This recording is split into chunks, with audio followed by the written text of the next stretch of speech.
Hello, welcome to another tonalist landscape oil painting demonstration. This is your painter in residence, M. Francis McCarthy, and the painting I'm bringing you today is called Tree and Sea number 16. And actually finished this a couple days ago. I painted most of it last week, and I did run into a spot of trouble there, which you'll see me address at the very end of the painting.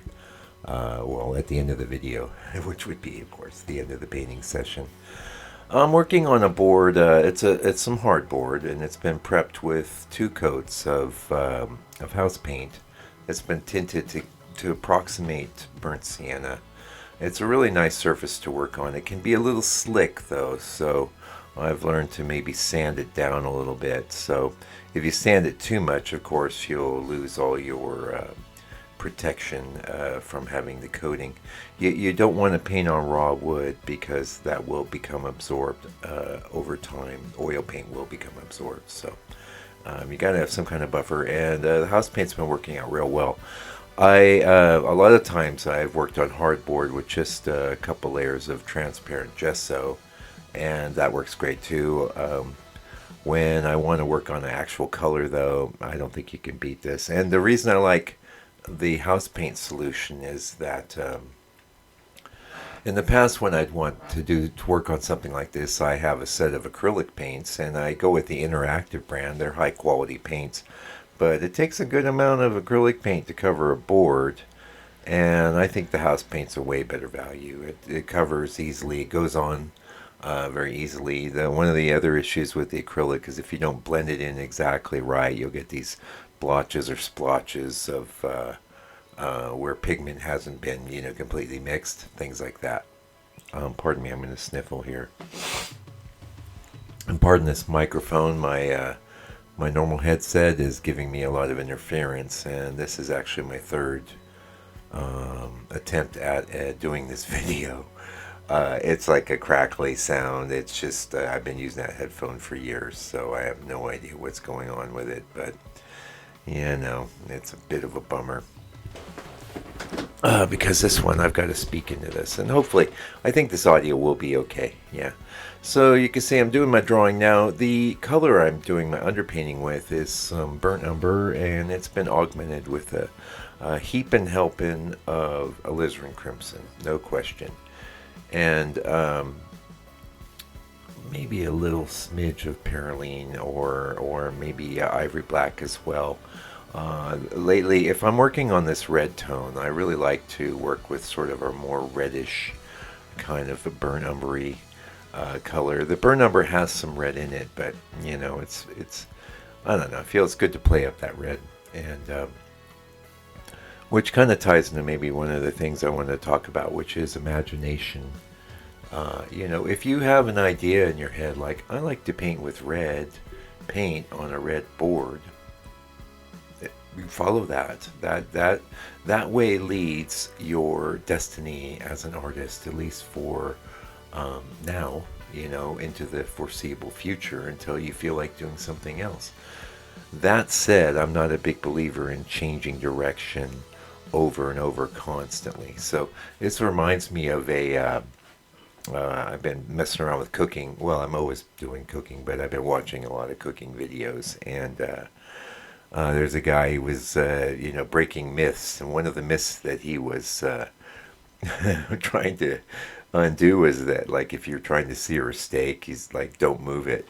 Except he did move it, and it turned out fine. But then he said, yeah, but don't move it anyway. But sometimes you really want to move things in the pan. So the principle I'm outlining is very similar.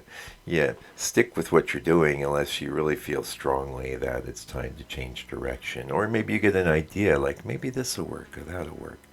Now, there's some other stuff I want to get into, but we've got a little bit of an ad for the book coming up. We shipped out some books this last week, and it's always a thrill for me. Honestly, I love sending my book all over the planet. I'm in lots of countries. I haven't actually made a count, but it's been a real blessing, and I think you'll find that's the case too. If you're hungry for information about painting this way, There's a lot in there. There's a lot to digest, and I think it's a helpful resource. And what the reason I like books is like I love videos too. You can't beat them. The great thing about books is you can have it open on the bench. You can get paint all over it. Try some things out. And anyway, it's $60. International shipping's included. I will get it to you anywhere you may be on this wonderful planet. And we're going in with our color now. And on these tree and sea paintings, I don't like to. So far, I haven't gone into like exceptionally like colorful skies or sunsets. I certainly could do something like that. And mapping new colors over existing compositions is something I do. The thing I kind of wanted to talk about though was the I've been playing a lot more with the AI capabilities in Photoshop. If you look on the channel, you'll see I did a few live streams, and that'll give you a taste. Um, and honestly, it's been so amazing. I think it's been about 4, maybe 5 months since they've had the capability, say, to circle an area of an image and change it. And for me, it's been great because what I'm always looking at in the reference is the areas that aren't going to paint up well, the things that aren't going to work out well compositionally or are distracting or who knows what. I won't I won't lie to you and say that I'm a person with an intact vision of what a painting's going to be before I paint it. But what very much like I was talking about, if I feel like painting with red on a red board, that's what I do, and that becomes a fulfilling act.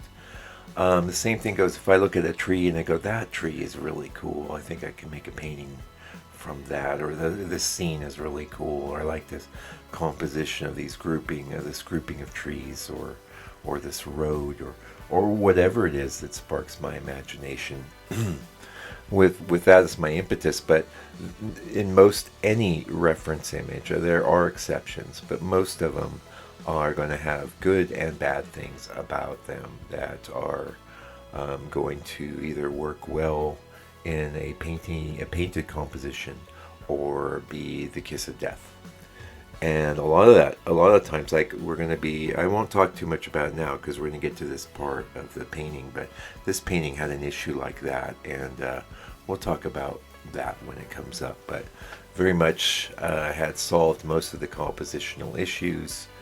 But then and in the reference image, I don't have some of the problems that are a part of the painting because I always end up changing things. And getting back to the Photoshop, what's occurred to me is that I'm able to perfect my reference images really way better than I ever have in the past. I mean, with some of the later techniques that I've picked up, where you can mess with the opacity of masks and things like that, and also the text prompts and things, you can really get some very impressive and, for me, very stimulating reference. I was playing around last night with an old, very, very low-res Georgia Ness and trying to pull some new images off of that. And, what I got was really nice. And back in the day when I was a digital artist, more so, I would have been very content with some of the results I was getting. And this gets to the point I want to get to, where I don't really care how amazing or how tight or wonderful I get that reference image.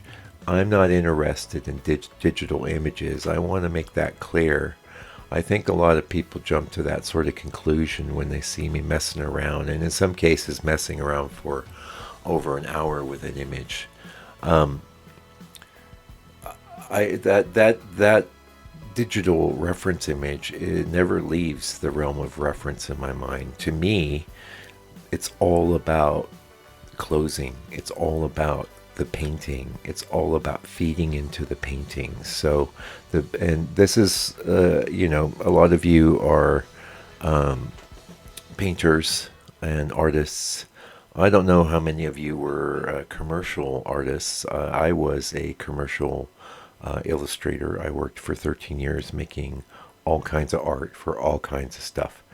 And what I want to point out is that, let's just say you wanted me to make an illustration of a rhinoceros, okay?